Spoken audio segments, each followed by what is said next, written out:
আজকে দুঃখ বরাক্রান্ত হৃদয় নিয়ে আমাদেরকে বলতে হয়, আজকে আমরা এখানে শান্তিভাবে বসবাস করতেছি, ঠিক এই মুহূর্তে পৃথিবীর আরেক প্রান্তে আমাদের মুসলিম ভাইদেরকে, ফিলিস্তিনের গাজার মধ্যে মুসলিম ভাইদেরকে বর্বর জাতি, সন্ত্রাস জাতি ইহুদিরা অন্যায়ভাবে মুসলিমদের উপরে নির্যাতন চালাচ্ছে, অন্যায়ভাবে বোমা নিক্ষেপ করে মুসলিম মা বোনদেরকে, শিশুদেরকে তাদের বেঁচে থাকার অধিকার হরণ করে শাহাদাত পর্যন্ত পৌঁছে দিচ্ছে।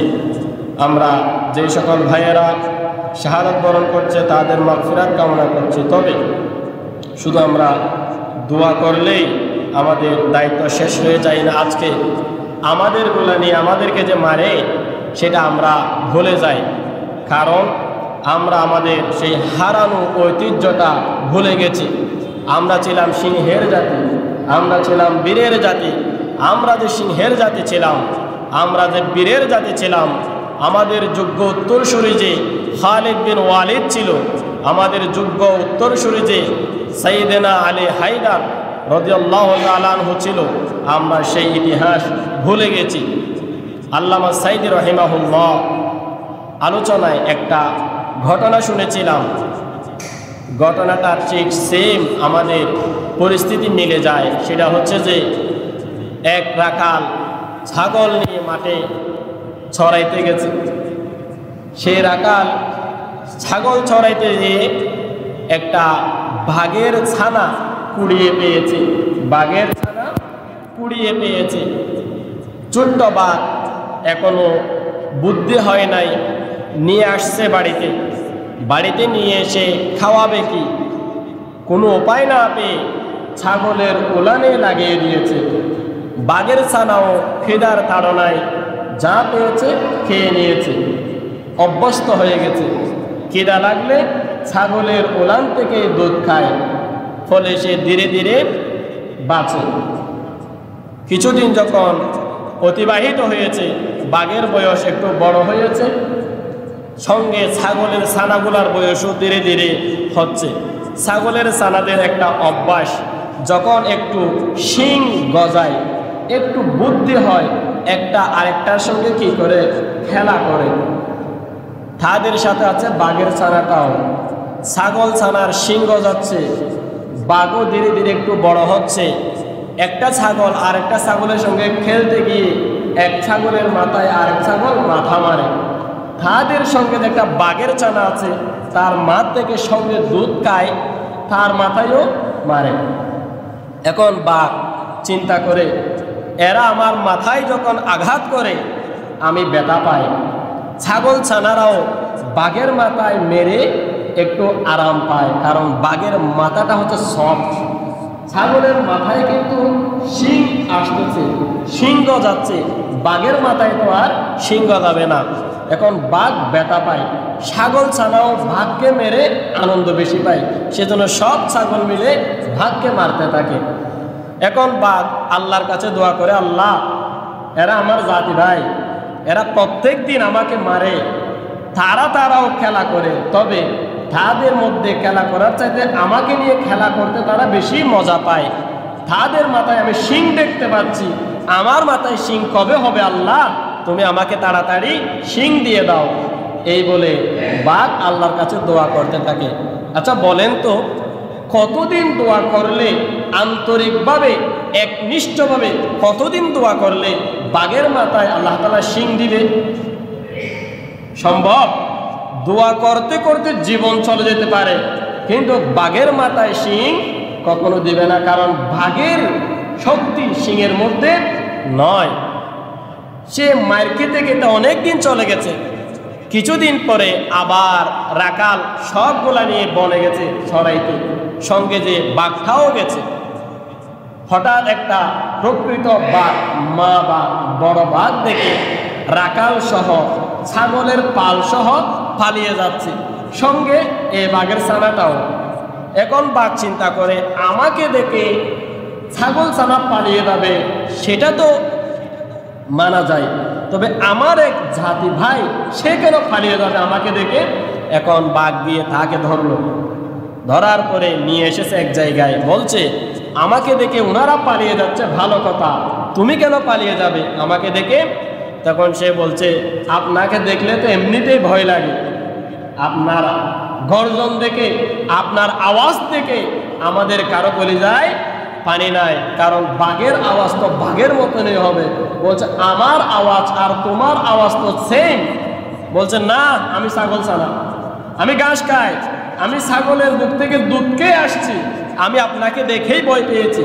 বলছে না, তুমি আর আমি জাতি ভাই, তোমার গর্জন দেখে ওনারা পালিয়ে যাবে, আমার চিন্তা হচ্ছে তুমি থাকতে এতদিন এরা অক্ষত থাকে কিভাবে। তখন সে বলছে এরা তো আমার জাতি ভাই, আমি তাদের সাথে দুধ খাই তার মা থেকে, আমাদের মা থেকে। বলছে না, এ কোনো উপায়ে মানে না সে বাদ। তারপরে তাকে নিয়ে গিয়েছে পানির কাছে, নিয়ে যাওয়ার পরে বলছে দেখ, তোমার হাত তুলো আর আমার হাত একরকম দেখতে, তোমার চেহারা আমার চেহারা। পানির মধ্যে নিয়ে গিয়ে মিলিয়ে দিয়েছে, দেখতেছে ঠিক ওই সে। আমি তো আসলেই বাঘ, আমি কেন সেটা এতদিন জানি না, দেখো আবার হাত তোলো, থাবা দাও। মাটির মধ্যে দিয়েছে, মাটি আশ্রিয়ে চলে আসে। বলছে আমি তো এটা এতদিন জানতাম না, আমার শক্তি যে থাবার মধ্যে, আমার শক্তি যে গর্জনের মধ্যে, সেটা আমি ভুলে গিয়েছি, যার কারণে আমাকেও আপনার গর্জন দেখে পালিয়ে যেতে বাধ্য হয়েছে। তখন সে বলছে তোমার শক্তি হচ্ছে থাবায়, তুমি সেটা ভুলে গিয়েছো, যার কারণে ছাগলের সঙ্গে পালিয়ে গিয়েছো। আজ থেকে জেনে নাও, তুমি হচ্ছে সিংহের জাতি, তুমি হচ্ছে বাঘের জাতি। আজকে তোমাকে দেখে তারা পালিয়ে যাবে। সেই দিন সে বুঝতে পেরেছে সে যে আসলে একটা বাঘ। এতদিন যে সে জানে নাই, ছাগলের সঙ্গে থাকতে থাকতে সেও ছাগল ছানা হয়ে গেছে। ঠিক অনুরূপ আমাদের অবস্থাও সেই রকম হয়ে গেছে। আমরা যে বাঘের জাতি, আমরা যে সিংহের জাতি, আমরা যে বীরের জাতি, সেটা আমরা ভুলে গিয়েছি।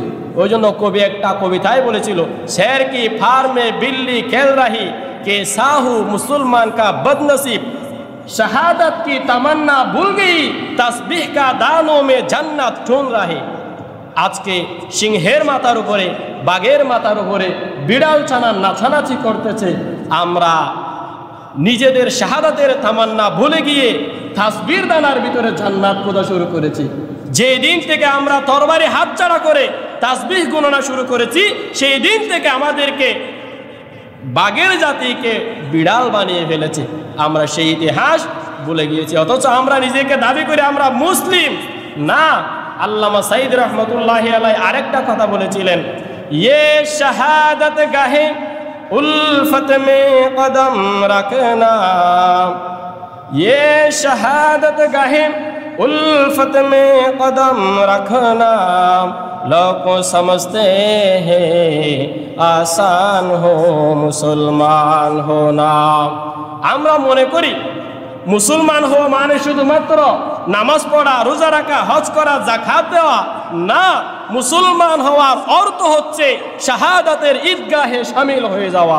আপনি যখন শাহাদাতের জন্য প্রস্তুত হবেন, পুরা দুনিয়ায় আপনার পদানত আসতে বাধ্য হবে। আপনি ভুলে গেছেন আজকে ৮০ লক্ষ ইহুদিদের জন্য পুরো ২০০ কোটি মুসলিম তাকিয়ে আছে। আমাদের তেল নিয়ে তারা অস্ত্র তৈরি করে, আমাদের তেল নিয়ে তারা গাড়িতে চড়ে, বিমানে চড়ে আমাদেরকে মারতেছে। আর আমরা তাকিয়ে আছি সাময়িক সুবিধার জন্য, সাময়িক ব্যবসা বাণিজ্যের জন্য, সাময়িক লাভের জন্য, ক্ষমতাটা ধরে রাখার জন্য আজকে আমরা তাদেরকে তেল দিতে বাধ্য হচ্ছি। আপনাদের হারানো অতীত আপনি ভুলিয়ে গেছেন কোন? আজকে মধ্যপ্রাচ্যের অধিকাংশ আরব দেশে তেলের মজুদ রয়েছে, তারা তেল বিক্রি করে ওয়েস্টার্ন সিভিলাইজেশন যারা আছে তাদেরকে, পশ্চিমাদেরকে, তারা সেগুলা নিয়ে ইহুদিদের সঙ্গে আঘাত করে, অস্ত্র তৈরি করে, বিমান তৈরি করে, সেই তেলগুলা ফুড়িয়ে আমাদেরকে মারে। আর আমি মুসলিম হয়ে শুধুমাত্র নামাজ পড়ি, রোজা রাখি, হজ করি, যাকাত দিই, রমজান আসলে এতেকাফ করি, বেশি সওয়াব হয়, দেশ থেকে সৌদি আরব গিয়ে শুধু উমরার পর উমরা করি। আল্লাহ কি সেখানে আছে? আল্লাহ নাই। আপনি কখন শুনবেন সেই ছোট্ট শিশুর আর্তনাদ, সে বলছে ইয়া আল্লাহ ইয়া আল্লাহ ইয়া আল্লাহ বলে সে ডাক দিচ্ছে। সে আল্লাহর ডাকটা আল্লাহর আরশ পর্যন্ত পৌঁছে যাচ্ছে। আপনি হাজারো বাইতুল্লাহর মধ্যে গিয়ে আল্লাহ ডাকলে আল্লাহ আপনার ডাক শুনবে না। আল্লাহ তার ডাক শোনার জন্য বসে আছে সেই ফিলিস্তিনের মধ্যে, সেই গাজার মধ্যে। আজকে আমরা ইফতার করতেছি ভালো খাবার দিয়ে, তারা ইফতার করতেছে শুকনো মুড়ি দিয়ে। মুড়িও তো তারা পাচ্ছে না। তাদের ইফতার হচ্ছে একের পর এক বোমা, তাদের সেহরি হচ্ছে একের পর এক বোমা। আর আমরা ইফতার করতেছি ভালো ভালো খেজুর দিয়ে, ভালো আইটেমের ইফতারের বহর দিয়ে। আসুন আমরা সচেতন হই। আপনার হারানো গৌরব আপনি ফিরে নিয়ে আসেন। আপনি যে বীরের জাতি সেটা ফিরে আসেন। অথচ তারা চেয়ে আছে আপনি কখন জেগে উঠবেন। কোনো এক রাহাবার কেন আমাদেরকে উদ্ধার করার জন্য আসতেছে না? কোনো এক দায়িত্বশীল কেন আমাদের হাল ধরতেছে না? এরা কতদিন আর আমাদেরকে মারবে? তারা চেয়ে আছে আপনার জন্য। আর আমরা বসে আছি শুধুমাত্র নামাজ আর রোজা নিয়ে, তাসবিহ জিকির নিয়ে। অথচ আল্লাহ সুবহানাহু ওয়া তাআলা বলছেন আল্লাযীনা আমানু ইউকাতিলুনা ফি সাবিলিল্লাহ ওয়াল্লাযীনা কাফারু ইউকাতিলুনা ফি সাবিলিত তাগুত ফাকাতিলু আউলিয়া আশ-শাইতান ইন্না কাইদাশ শাইতানি কানা দাঈফা। যারা ঈমানদার তারা সংগ্রাম করবে দ্বীনের জন্য, তারা সংগ্রাম করবে মুসলিমদের পক্ষে, তারা সংগ্রাম করবে ইসলামকে বাঁচিয়ে রাখার জন্য, তারা সংগ্রাম করবে হকের পক্ষে, সত্যের পক্ষে, দ্বীনের পথে, অন্যায়ের বিরুদ্ধে। আর কাফেরে যারা তারা সংগ্রাম করবে কুফরিদের মতবাদ প্রতিষ্ঠার জন্য, তারা মানব রচিত মতবাদ প্রতিষ্ঠার জন্য সংগ্রাম করবে শয়তানের তাগুত, শয়তানের তাবেদার হয়ে। আল্লাহ সুবহানাহু ওয়া তাআলা বলছেন ইন্নাশ শাইতানি কানা দাঈফা। শয়তানের ষড়যন্ত্র খুবই দুর্বল। দাঈফ মানে হচ্ছে দুর্বল, দাঈফা খুবই দুর্বল শয়তানের ষড়যন্ত্র। এই দুর্বল ষড়যন্ত্রের কাছে আপনি আর আমি হারিয়ে যাচ্ছি, আপনি আর আমি পরাজয় বরণ করতেছি। মহিলাদের ষড়যন্ত্রের চাইতে শয়তানের ষড়যন্ত্র খুবই দুর্বল। আল্লাহ এক জায়গায় বলছেন ইন্না কাইদা কুন্না আযীম। নিশ্চয় মহিলাদের ষড়যন্ত্র হচ্ছে মহান। আযীম মানে কি? মহান। আমরা রুকুর মধ্যে বলি সুবহানা রাব্বিয়াল আযীম। আল্লাহ হচ্ছে পুত পবিত্র মহান সত্তা। মহিলাদের ষড়যন্ত্র হচ্ছে মহান। ইন্না কাইদা কুন্না আযীম। শয়তানের ষড়যন্ত্র খুবই দুর্বল, দাঈফা, খুবই দুর্বল। আমরা সেই দুর্বল ষড়যন্ত্রের কাছে নিজেরা হার মেরে যাচ্ছি। আসুন আমরা ষড়যন্ত্রকে উৎখাত করে আমরা দ্বীনের জন্য প্রয়োজনে নিজের জীবন বিসর্জন দিব। এই বিসর্জন দিতে গিয়ে আপনার জীবন যদি চলে যায়, দ্বীনের তরে লড়তে গিয়ে আপনার জীবন যদি চলে যায়, অন্যায়ের বিরুদ্ধে প্রতিবাদ করতে গিয়ে যদি আপনার জীবন চলে যায়, আপনি হচ্ছেন শহীদ, আপনি হচ্ছেন সেই সালিহিনদের উত্তরসূরি, আপনি হচ্ছেন নবীদের উত্তরসূরি, আপনি যোগ্য পিতার যোগ্য সন্তান হতে পারবেন। আর আমরা শাহাদাতের তামান্না ভুলে গিয়ে তাসবির দানার ভিতরে কি করি? জান্নাত খুঁজতে চাই। আসুন আমরা শুধু তাসবির দানার ভিতরে জান্নাত না খুঁজে শাহাদাতের মধ্যেই যে জান্নাত খুবই নিকটে আছে সেটা একটু মাথায় নেওয়ার চেষ্টা করি। আসুন আমরা অন্যায় যেখানে মুসলিমদের প্রতিবাদ হবে সেখানে আমরা সেটা শুরুতে একটু করে বলে নিলাম। আজকে আমরা আলোচনার একটি বিষয় নির্ধারণ করেছি। এখন রমজান মাস চলে। আজকে দেখতে দেখতে রমজানের 20তম রোজা আমাদের মাঝে উপস্থিত হয়েছে। আগামীকাল থেকে হবে রমজানের 3য় দশক, বিদায়ের দশক। পবিত্র রমজানের সবচেয়ে গুরুত্বপূর্ণ দশক হচ্ছে এই বিদায় দশকটি, শেষ দশকটি। এই দশক হচ্ছে জাহান্নাম থেকে মুক্ত হওয়ার দশক। এই দশক সকল গাফলতি ঝেড়ে ফেলে একাগ্র চিত্তে খোদার ইবাদতে আত্মনিয়োগ করার দশক। এই দশক মাগফিরাতের আশায় ঘর বাড়ি ছেড়ে আল্লাহর ঘর মসজিদে পড়ে থাকার দশক। এই দশক মালিকের সাথে সম্পর্ক উন্নয়নের দশক।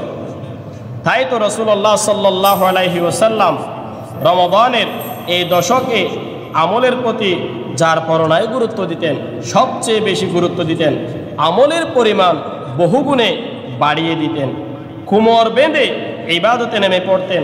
এই জন্য এখন থেকে আমাদের রমাদানের খায়ের বরকত হাসিলের জন্য, কল্যাণ নিজের ভিতরে যেন নিয়ে নিতে পারি, সেই জন্য শেষ চেষ্টা শুরু করে দিতে হবে ইনশাআল্লাহ।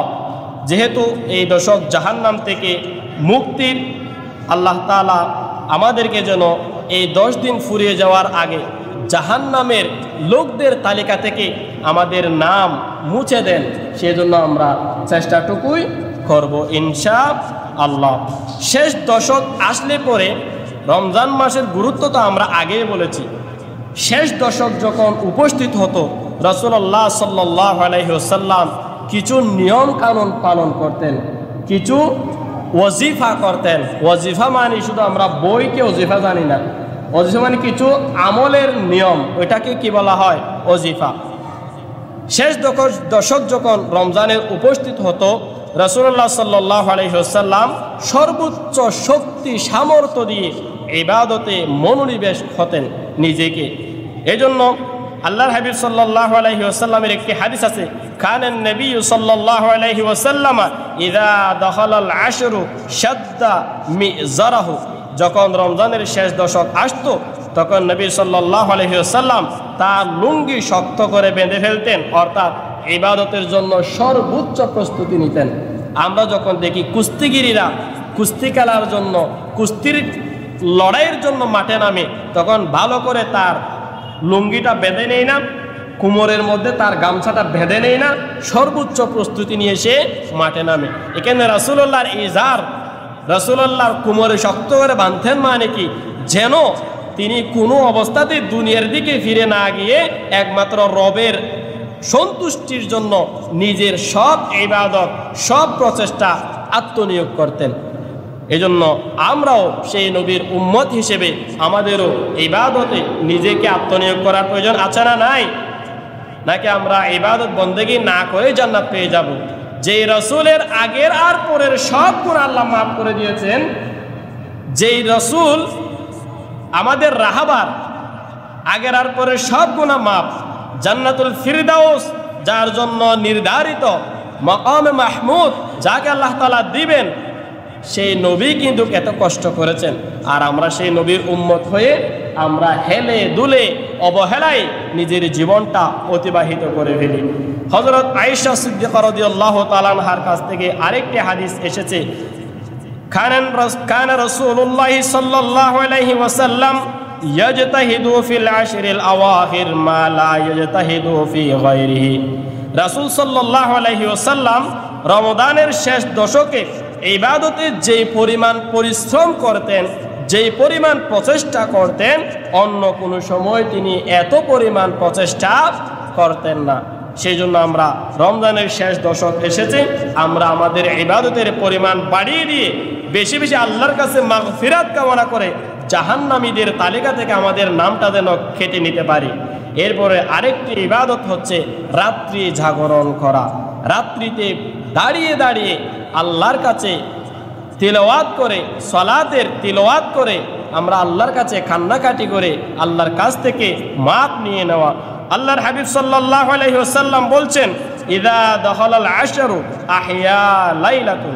রাসূলুল্লাহ সাল্লাল্লাহু আলাইহি ওয়াসাল্লাম রমজানের শেষ দশক আসলে পরে তিনি রাত্রি জাগিয়ে থাকতেন, অর্থাৎ হয়তো তিলাওয়াত করতেন, নাইলে সালাত আদায় করতেন, নাইলে অন্যান্য জিকির আজকারে নিজেকে আত্মনিয়োগ করতেন। আর শুধু নিজে করতেন এমন নয়, তিনি কিন্তু নিজের পরিবার পরিজন এর সদস্যদেরকেও ইবাদতের জন্য জাগিয়ে দিতেন। আল্লাহ সুবহানাহু ওয়া তাআলা বলছেন, ইয়া আইয়ুহাল্লাযীনা আমানু কু আনফুসাকুম ওয়া আহলিকুম নারা।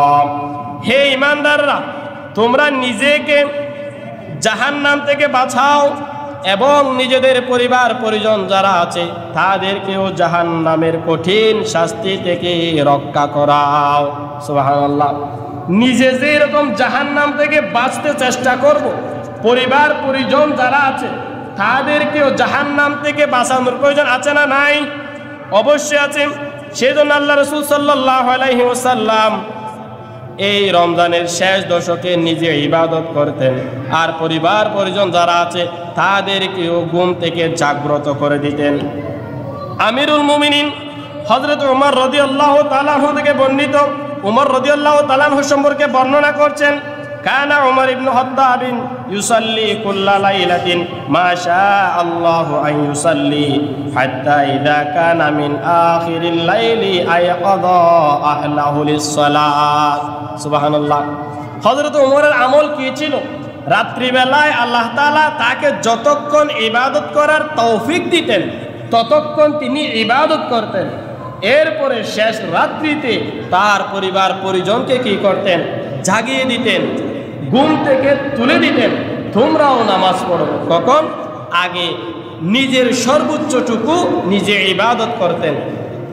নিজেকে তৌফিক দিয়েছে সারা রাত জাগিয়ে থাকার, আরেকজন সারা রাত জাগিয়ে থাকতে পারে না, তাকে আপনি জোর করবেন না, তাকে ঘুমানোর পরে জাগিয়ে দিবেন, কিছুটা হলেও যেন সে পড়ে, কিছুটা হলেও যেন সে আদায় করে। সারা রাত বাধ্য করে তাকে জাগিয়ে দেওয়ার অধিকার আপনার নাই।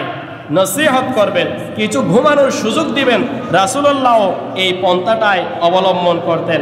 আগে নিজে ইবাদত করতেন, এরপরে আহলিয়াত যারা আছে তাদেরকে ঘুম থেকে জাগ্রত করে দিতেন। এখন আমরা রমজান মাস আসছে, আমরা দেখতে পাচ্ছি কিছু মানুষকে তাদের স্বাধীনতার অধিকার হনন করতেছে। এটা তো ইসলামিক স্টেট নয়, সেটা আপনাকে মাথায় রাখতে হবে। আইন নিজের হাতে তুলে নেওয়ার কোনো সুযোগ আপনার নাই, এটাই শরীয়ত। কেউ দোকান খোলা রেখেছে, কেউ দোকানের মধ্যে খাবার খাচ্ছে, বাহির থেকে পর্দা দিয়েছে, ভিতরে ঢুকে কেউ খাবার খাচ্ছে। এরকম আমাদের দেশে হয় কি না? হয়। কেউ কেউ আছে সেখানে গিয়ে তাদেরকে মারধর করে। এটা শরীয়ত সমর্থন করে না, এটা শরীয়ত জায়েজ করে দেয় না আপনাকে। সে নিজের ইমানের দুর্বলতার কারণে, তার প্রয়োজনের কারণে সে রোজা রাখতে পারে নাই, পর্দার আড়ালকৃত দোকানে গিয়ে সে খাবার খাচ্ছে, সেখানে গিয়ে আপনাকে মুসলমানগিরি কে দেখাইতে বলছে? সেটা আপনার জন্য বৈধ নয়। আপনি তাকে নসিহত করতে পারবেন। মক্কি জীবনে রাসূলুল্লাহ কাকে প্রেসার ক্রিয়েট করেছেন দিন গ্রহণ করার জন্য? না। কাউকে ইবাদতে বাধ্য করে জোর করেছেন? না, করে নাই। ওয়াজ করেছেন, নসিহত করেছেন। মদিনায় গিয়ে ইসলামের ফরজ বিধানের জন্য প্রেসার দিয়েছেন, তার আগে নয়। আগে আপনাকে ইসলাম রাষ্ট্রে প্রতিষ্ঠা করতে হবে, তারপরে আপনি বাধ্য করতে পারবেন ফরজ বিধানের জন্য। রোজা রাখতে বাধ্য করতে পারবেন, আগে দেশকে আপনাকে ইসলামাইজড করতে হবে। আপনি এখন ইসলাম নিজেও বুঝি নাই পরিপূর্ণভাবে, মানুষকে পরিপূর্ণভাবে বুঝাই দিতেও পারি নাই। সে যদি আমল না করে তাকে আপনি কিভাবে মারতে পারবেন? রাষ্ট্রের দায়িত্ব কি আপনাকে দিয়েছে নাকি? এটা আপনি অন্যায় করেছেন যারা করে, আপনি নসিহত করতে পারবেন। এই জন্য আমরা হযরত ওমরের সেই আমলটা গ্রহণ করব কি? নিজে ইবাদত করত, রাত্রি জাগরণ হতো, মধ্যরাতের পরে তার পরিবার পরিজনকে সে জাগিয়ে দিত। আমরাও রমজানের শেষ দশকে নিজেরাই ইবাদত করব, আন্তরিকভাবে দণ্ডায়মান হব। আল্লাহর হাবিব সাল্লাল্লাহু আলাইহি ওয়াসাল্লাম বলছেন, মান ক্বামা রমাদানান ঈমানান ওয়া ইহতিসাবান গুফিরা লাহু মা তাকদ্দামা মিন যামবিহি। যে ব্যক্তি রমজানের মধ্যে সওয়াবের আশায় একনিষ্ঠ নিয়তে আল্লাহর জন্য দণ্ডায়মান হবে, দাঁড়িয়ে দাঁড়িয়ে নামাজ পড়বে, আল্লাহ তাআলা গুফিরা লাহু মা তাকদ্দামা মিন যামবিহি, তার আগের সব গুনাহ আল্লাহ মাফ করে দিবেন। সুবহানাল্লাহ। এজন্য আমাদের আমলনামা থেকে গুনাহগুলা মুছে যাক, আমরা কি চাই না? আমলনামা থেকে গুনাহ মোছার অন্যতম একটি মাধ্যম হচ্ছে রমজানে দণ্ডায়মান হওয়া, রাত্রিবেলায় জাগরণ হওয়া, আল্লাহর জন্য সালাত আদায় করা।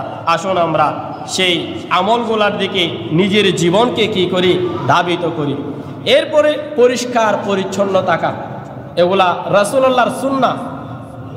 রাসূলুল্লাহ সবচেয়ে বেশি পবিত্র থাকতেন, পরিচ্ছন্ন থাকতেন। একটা হাদিস আছে, আল্লাহর হাবিব সাল্লাল্লাহু আলাইহি ওয়াসাল্লাম বলছেন, আল ঈমানু বিদউন সাবউন ওয়া সাবউনা শুবা ওয়া আফদালুহা কাউলু লা ইলাহা ইল্লাল্লাহ ওয়া আদনাহা ইমাতাতুল আযা আনিত তারিক ওয়াল হায়াউ শুবাতুম মিনাল ঈমান।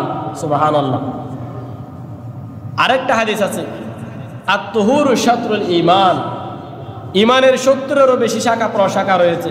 1 নাম্বার শাখা হচ্ছে এই কথার সাক্ষ্য দেওয়া আল্লাহ ছাড়া কোনো ইলাহ নাই, মুহাম্মদ সাল্লাল্লাহু আলাইহি ওয়াসাল্লাম আল্লাহর পক্ষ থেকে প্রেরিত রাসূল। এটা 1 নাম্বার শাখা। সর্বনিম্নতম শাখা হচ্ছে রাস্তা থেকে কষ্টদায়ক বস্তু সরিয়ে ফেলা। রাস্তা থেকে কষ্টদায়ক বস্তু সরিয়ে ফেলা, এটা ইমানের সর্বনিম্নতম শাখা। আর ওয়াল হায়াউ শুবাতুম মিনাল ঈমান, লজ্জা হচ্ছে, হায়া হচ্ছে, শরম হচ্ছে, এটা ঈমানের একটা অংশ, ঈমানের একটা অঙ্গ। যার লজ্জা নাই তার ঈমান নাই, যে বেহায়া সে বেঈমান। আমাদের সমাজে এরকম বেহায়া মানুষ আছে না নাই? আছে। রমজান যখন আসে আমরা শুধুমাত্র রোজা রাখে এমন নয়, হয়তো সে রোজাও রেখেছে, কিন্তু মার্কেটের মধ্যে গেলেই দেখা যায় মাশাআল্লাহ তার কি যে পর্দা। কত ভাই তাদের চেহারার দিকে তাকিয়ে অনর্থক গুনাহ নিজের আমলনামায় ভর্তি করতেছে, আল্লাহ ভালো জানে। তার লজ্জা নাই। আমি আরেকবার বলেছিলাম, তার স্বামী দায়ুস, তার ভাই দায়ুস, তার বাবা দায়ুস, তারা কখনো জান্নাতের ঘ্রাণও পাবে না। যে নিজের মেয়েকে বেপরদায় বের হওয়ার সুযোগ করে দিয়েছে, যে নিজের স্ত্রীকে বেপরদায় বের হওয়ার সুযোগ করে দিয়েছে, যে নিজের বোনকে বেপরদায় বের হওয়ার সুযোগ করে দিয়েছে, ওই ভাই দায়ুস, এই স্বামী দায়ুস, এই বাবা দায়ুস। তারা জান্নাতে যাবে না, শুধু তাই নয়, জান্নাতের ঘ্রাণও তারা কখনো পাবে না। আজকে রমজান আসলে শেষ দশকের দিকে আমরা মার্কেটের মধ্যে নিজের মেয়েকে ছেড়ে দিই, যাও তুমি গিয়ে নিয়ে আসো তোমার পছন্দ মোতাবেক, যাও গিয়ে তুমি নিয়ে আসো তোমার ইচ্ছা মোতাবেক, এ বলে নিজের মাকে, মেয়েকে, স্ত্রীকে, বোনকে ছেড়ে দেয়। তারা গিয়ে মার্কেটের মধ্যে ডলাডলি করে, আছে না নাই? অথচ সে এখানে পাক্কা হাজি সাহেব, পাক্কা মুসল্লি, রাত্রি তাহাজ্জুদ গুজার, তার মেয়ে এখানে পরপুরুষের সঙ্গে কথাবার্তা বলতেছে।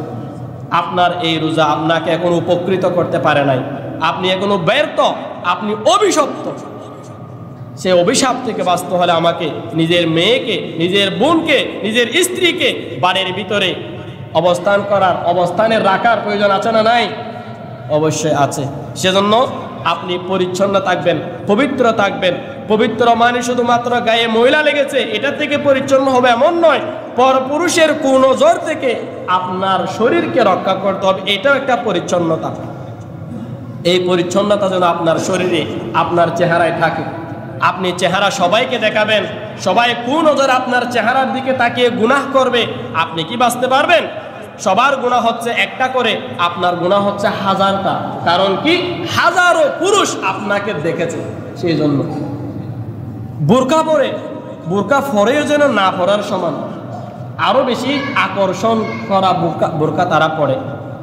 সেজন্য আমরা নিজেকে সংযত রাখার চেষ্টা করব, নিজেকে পরিচ্ছন্ন রাখার চেষ্টা করব।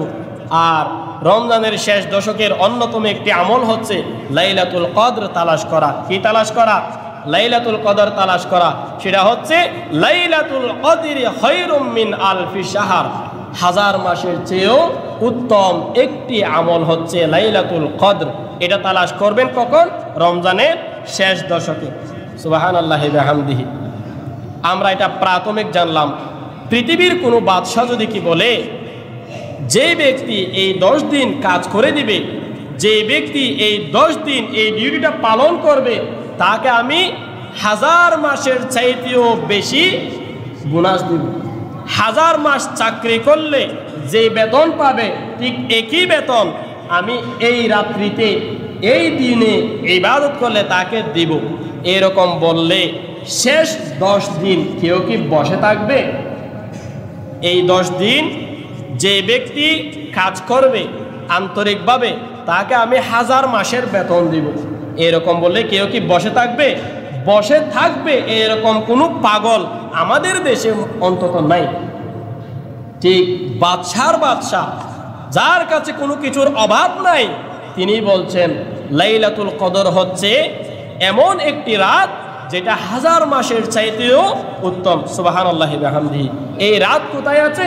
এই রাত আছে রাসূল শেষ দশকের ভেতরে বেজোড় রাত্রিতেই তোমরা তালাশ করো। সুবহানাল্লাহ।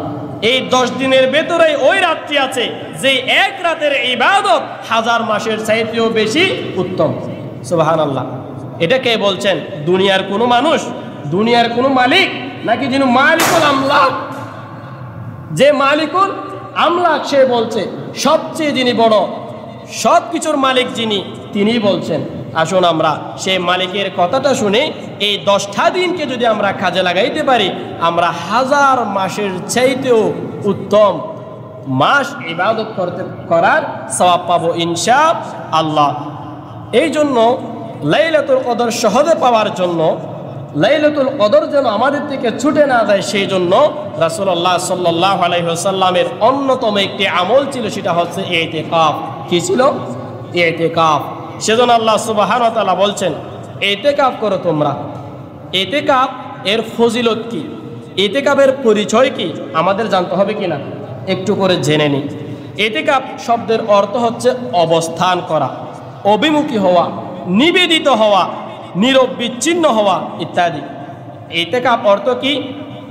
অবস্থান করা, অভিমুখী হওয়া, নিবেদিত হওয়া, নিরবিচ্ছিন্ন হওয়া ইত্যাদি ইতিকাফ। আর পরিবেশে ইতিকাফ বলা হয় দুনিয়ার যাবতীয় ব্যস্ততা থেকে অবসর হয়ে আল্লাহর ইবাদতের উদ্দেশ্যে এমন মসজিদে অবস্থান করা যে মসজিদের মধ্যে জামাতে সালাত আদায় করা হয়। দুনিয়ার যাবতীয় সমস্ত ব্যস্ততা থেকে আল্লাহর ইবাদতের উদ্দেশ্যে এমন মসজিদে নিরবিচ্ছিন্নভাবে নিজেকে অবস্থান করানো যে মসজিদের মধ্যে 5 ওয়াক্ত সালাত জামাতের মধ্যে আদায় করা হয়, এটাকে বলা হয় ইতিকাফ। ইতিকাফের প্রকার আছে। ইতিকাফ হচ্ছে 3 প্রকার। কয় প্রকার? 3 প্রকার। একটা হচ্ছে নফল ইতিকাফ, আরেকটা হচ্ছে ওয়াজিব ইতিকাফ, আরেকটা হচ্ছে সুন্নতে মুআক্কাদায়ে কিফায়া ইতিকাফ। কয়টা পেলাম? 3টা। নফল ইতিকাফ হচ্ছে যেটা করলে ভালো, না করলে গুনাহ নাই। রমজানের শেষ দশকে যে ইতিকাফটা করি, এটা হচ্ছে সুন্নতে মুআক্কাদায়ে কিফায়া। একটা মহল্লার মধ্যে যে মসজিদ আছে, ওই মসজিদের মধ্যে সমাজের থেকে যে কোনো একজনকে অবশ্যই আদায় করতে হবে। যদি কেউ আদায় না করে সব এলাকাবাসী গুনাহগার হবে। কয়েকজন আদায় করলে সবাই ওই গুনাহ থেকে বেঁচে যাবে। যেমনটি জানাজার সালাত ফরজে কিফায়া নাকি ফরজে আইন? ফরজে কিফায়া। জানাজার সালাত যে আদায় করবে তার জন্য সওয়াব আছে, যে আদায় করবে না সে আবার গুনাহগার হবে না। কিন্তু একটা লাশ আপনার সামনে পৌঁছে যাচ্ছে, গলে যাচ্ছে, এলাকার কেউ কিন্তু ওই ইমানদারের লাশ দাপন করছে না, এলাকাবাসীটা গুনাহগার হবে। কারণ এলাকাবাসীর উপরে এটা কি একটা ওয়াজিব দায়িত্ব ছিল। ওয়াশহাদুহু ইযা মাতা, যখন সে মারা যাবে তার জানাজায় উপস্থিত হওয়া এটা আপনার অধিকার মুসলিম হিসেবে। এটা ফরজে কিফায়া, যে আদায় করবে সে সওয়াব পাবে। ঠিক এটাও এরকম, ইতিকাফ আদায় করলে সওয়াব পাবেন, না করলে গুনাহ আপনার হবে না। রমজানের শেষ দশকে, এই রমজানের শেষ দশকের মধ্যে অথবা পুরো রমজান মাসের মধ্যে যে কোনো দিন, একদিন হোক, 2 দিন হোক, এক মুহূর্ত হোক, আপনি অবস্থান করবেন ইতিকাফের নিয়তে। ওইটা হচ্ছে নফল ইতিকাফ। আরেকটা হচ্ছে ওয়াজিব ইতিকাফ। ওয়াজিব হচ্ছে আপনি নিজের জন্য বাধ্য করে নেবেন, আমার যে অসুখটা হয়েছে ওই অসুখটা যদি কি ভালো হয়ে যায় আমি একদিন ইতিকাফ করব। আমার সন্তান পরীক্ষা দিচ্ছে, ভালো পাস করলে আমি একদিন ইতিকাফ করব। আমার বাবা অ্যাক্সিডেন্ট করেছে, বেঁচে আসলে আমি একদিন ইতিকাফ করব। এই বলে নিজের উপরে আবশ্যক করে নেওয়া। ওই দায়িত্বটা যদি কি আদায় হয়ে যায়, ছেলে ভালো পাস করে ফেলে, বাবা অসুস্থ হয়ে যায়, আমি সুস্থ হয়ে যাই, অসুস্থ থেকে সুস্থ হয়ে যায়, ফলে আপনার উপরে ওই একদিন ইতিকাফ করা আবশ্যক হয়ে পড়বে, ওয়াজিব হয়ে গেছে আপনার উপরে। আর ইতিকাফের সঙ্গে রোজাটা শর্ত। ইতিকাফের সঙ্গে রোজা শর্ত। যেই ব্যক্তির ইতিকাফ করবে সেই ব্যক্তি অবশ্যই সঙ্গে রোজা রাখবে। এটা ওয়াজিব ইতিকাফের ক্ষেত্রেও, আর সুন্নতে মুআক্কাদায়ে কিফায়া ইতিকাফের ক্ষেত্রেও। যার রোজা ভেঙে যাবে তার ইতিকাফও ভেঙে যাবে। ওই জন্য ইতিকাফের সঙ্গে রোজাটা শর্ত। যে কারণে ইতিকাফের গুরুত্ব, ইতিকাফের আমল খুবই গুরুত্ব, সেটা হচ্ছে লাইলাতুল কদর তালাশ করা। আর ইতিকাফ এটা আমরা করছি না, এটা ইব্রাহিম আলাইহিস সালামের এখান থেকে এসেছে। হযরতে ইব্রাহিম আলাইহিস সালাম এবং ইসমাইল আলাইহিস সালামকে উদ্দেশ্য করে আল্লাহ তাআলা বলছেন, ওয়া আহিদনা ইলা ইব্রাহিম ওয়া ইসমাঈলা আন তাহহিরা বাইতিয়া লিত-তাইফিন ওয়াল আকিফিন ওয়ার রুকআইস সুজুদ। ইব্রাহিম আর ইসমাইল আলাইহিস সালামকে দুইজনকে আল্লাহ তাআলা নির্দেশ দিয়েছেন, ও ইব্রাহিম আর ইসমাইল, তোমরা দুইজনেই মসজিদটা পবিত্র রাখো, মসজিদের নামাজ আদায়কারীর জন্য, মসজিদে ইতিকাফ যারা করবে তাদের জন্য। সুবহানাল্লাহি ওয়া বিহামদিহি। তাহলে ইতিকাফ শুধু আমাদের থেকে এসেছে নাকি ইব্রাহিম ইসমাইল আলাইহিস সালামের যুগ থেকে এসেছে? তাদের যুগ থেকেও এসেছে। ওই সময়ও মসজিদে ইতিকাফ করতো সবাই। ইতিকাফের ফজিলত আবার অনেক। যারা ইতিকাফ করবে তাদের মর্যাদা কতটুকু সেটা যদি আমরা জানতাম, স্বচক্ষে দেখার মতন মনে করতাম, আমরা কেউ ইতিকাফ ছাড়তাম না। রাসূলুল্লাহ সাল্লাল্লাহু আলাইহি ওয়াসাল্লাম রমজানের শেষ দশকে ইতিকাফ কখনো ছাড়েন নাই, কখনো তিনি ছাড়েন নাই। একদিন এক বছর কোনো কারণে তিনি ইতিকাফ থাকতে পারে নাই। বলছেন মুহাদ্দিসিনরা, যুদ্ধের কারণে, কোনো এক যুদ্ধের কারণে তিনি এক বছর রোজার ইতিকাফ করতে পারে নাই। পরের বছর তিনি ডাবল ইতিকাফ করে তা কাজা আদায় করলেন। সুবহানাল্লাহ। তাহলে রাসূলুল্লাহ নিজের রাষ্ট্রপ্রধান হয়ে তিনি কখনো ইতিকাফ ছেড়ে দেয় নাই। আমরাও তার উম্মত হয়ে ইতিকাফের মতন গুরুত্বপূর্ণ আমলটা, ফজিলতপূর্ণ আমলটা কখনো নিজের থেকে ছেড়ে দিব না, বাদ দিব না ইনশাআল্লাহ। ইতিকাফের ফজিলত কি? আল্লাহর হাবিব সাল্লাল্লাহু আলাইহি ওয়াসাল্লাম বলছেন, ওয়ামান ইতাকাফা ইয়াওমা বিতিগা ওয়াজহিল্লাহ জাআলাল্লাহু বাইনাহু ওয়া বাইনান নারি সালাসা খানাদিকা কুল্লু খান্দাকিন আবআদু মিম্মা বাইনাল খাফিকাইন। সুবহানাল্লাহ। যে ব্যক্তি আল্লাহর সন্তুষ্টির জন্য একদিন এক রাত ইতিকাফ করবে, আল্লাহ সুবহানাহু ওয়া তাআলা তার থেকে জাহান্নামকে ফরিকা পরিমাণ দূরে সরিয়ে দিবেন, 3 ফরিকা সমান। আল্লাহর হাবিব বলছেন, 1 ফরিকা সমান তোমরা কতটুকু জানো নাকি? 1 ফরিকা সমান হচ্ছে আসমান থেকে জমিনের দূরত্ব যতটুকু, ততটুকুই হচ্ছে 1 খনাদেক। বাংলায় আমরা ফরিকা বলি। এই 1 খনাদেক, 1 খনাদেক, এরকম 3 খনাদেক পরিমাণ জাহান্নামকে ওই ব্যক্তির থেকে দূরে সরিয়ে দিবেন একদিন এক রাত, যে আল্লাহর সন্তোষ অর্জনের জন্য ইতিকাফ করেছে। সুবহানাল্লাহ। অর্থাৎ আসমান এবং জমিনের দূরত্ব কতটুকু আমরা কেউ জানি না। এমনিতে আন্দাজে একটা বিজ্ঞানীরা মাপ দিয়েছে, ওই মাপটা আমরা বলি কত কোটি বছর লাগে আসমানের এখানে যেতে, এটা আন্দাজে। মূলত আমরা যে আকাশটা দেখি ওইটা মূলত আকাশ নয়, আসমান আমরা দেখছি না, এটা খালি শূন্যস্থানটা আমরা দেখছি, যেটা নীল বর্ণের দেখা যায়। আসমান আমরা এখনো কেউ দেখি নাই, এটা আমরা চোখের দৃষ্টির শেষ সীমানা দেখতেছি নীল রঙের। মূলত আকাশ আসমান নয়, এটা আকাশ খালি শূন্যস্থান। আসমান থেকে জমিনের দূরত্ব যতটুকু, এটাকে বলা হয় 1 খনাদেক। এইরকম 3 খনাদেক পরিমাণ জাহান্নামকে দূরে সরিয়ে দিবেন ওই ব্যক্তির জন্য, যে ব্যক্তি আল্লাহর সন্তোষ অর্জনের জন্য একদিন ইতিকাফ করে। সুবহানাল্লাহ। আর যে ব্যক্তি 10 দিন করে 30 খনাদেক তার থেকে জাহান্নাম দূরে সরিয়ে দেওয়া হবে। তার মানে আল্লাহ বোঝাইতে চায়, তাদেরকে আমি জাহান্নামেই দিব না, তাদেরকে আমি মুক্ত করব। আর ইতিকাফ যে ব্যক্তি 10 দিন করবে তার কাছ থেকে তো লাইলাতুল কদর যে রাতটা, ওই রাত কখনো কি ছুটে যাবে? ছুটে তার থেকে যাবে না। সেজন্য আমরা ইতিকাফের মতন ফজিলতপূর্ণ ইবাদতটা আমরা নিজের থেকে যেন বাদ না পড়ে যায়, সেজন্য আমাদেরকে একটু চেষ্টা করতে হবে। রাসূলুল্লাহর মতন ব্যস্ত মানুষ কখনো ইতিকাফ ছাড়ে নাই। আমরা তো ব্যস্ত আছি, সবাই তো পারে না। কমপক্ষে জীবনে একবার হলে ইতিকাফ আমাকে আপনাকে করতে হবে। আজকে আমরা যুবক আছি, আগামীকাল হয়তো আপনি বৃদ্ধ হওয়ার সুযোগ পেলে, আল্লাহ হায়াত দিলে আপনি কি পাবেন? সুযোগ পাবেন। বৃদ্ধ হয়ে আপনি যে ইবাদত করবেন তার চেয়ে যুবককালে ইবাদত বেশি করতে পারবেন না। বৃদ্ধরা যদি কি নামাজে দাঁড়িয়ে 10 আয়াত তিলাওয়াত করতে পারে, যুবকেরা 100 আয়াত তিলাওয়াত করলে অসুবিধা হয় না।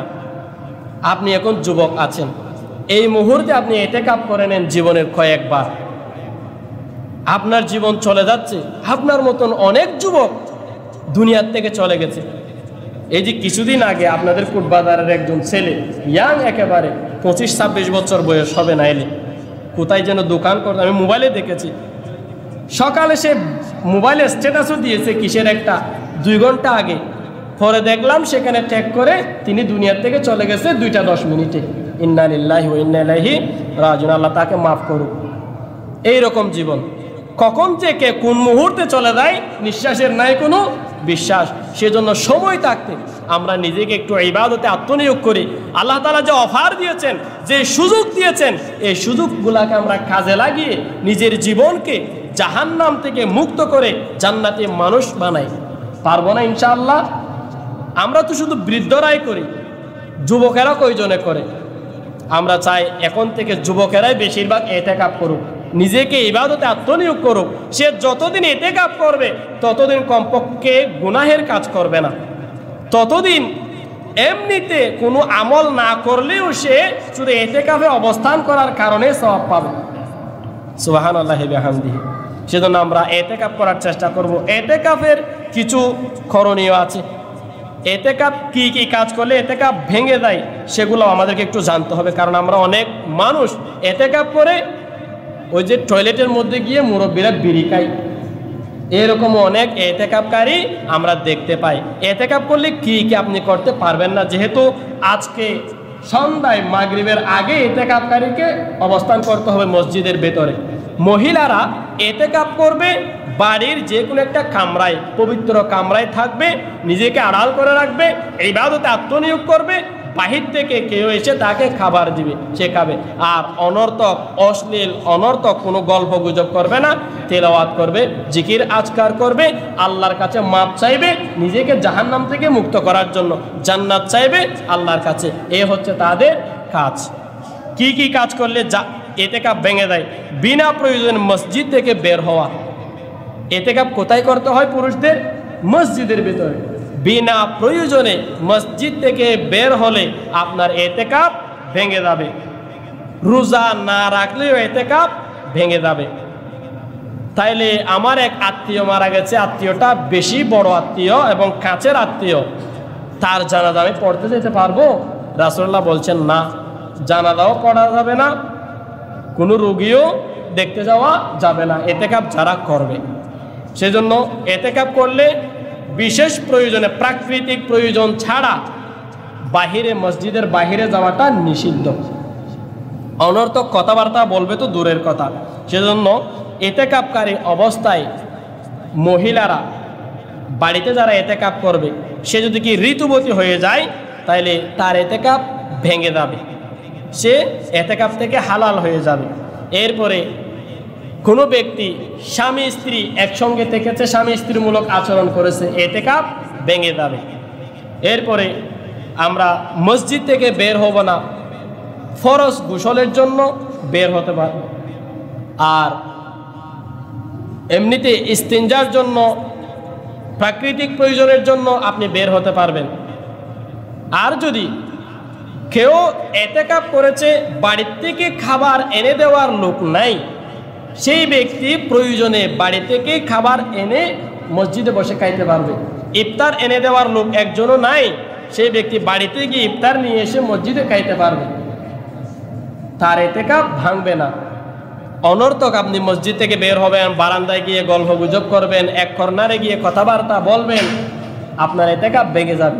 রাসূলুল্লাহ সাল্লাল্লাহু আলাইহি ওয়াসাল্লাম একটা চাদর নিয়ে মসজিদের কোণার ভিতরে নিজেকে আড়াল করে রাখতেন, দ্বীনের তালিম দিতেন। তবে সব সময়ের মতন স্বাভাবিক নিয়মে নয়, নিজেকে একাকিত্বভাবে আল্লাহর ইবাদতের জন্য আত্মনিয়োগ করতেন।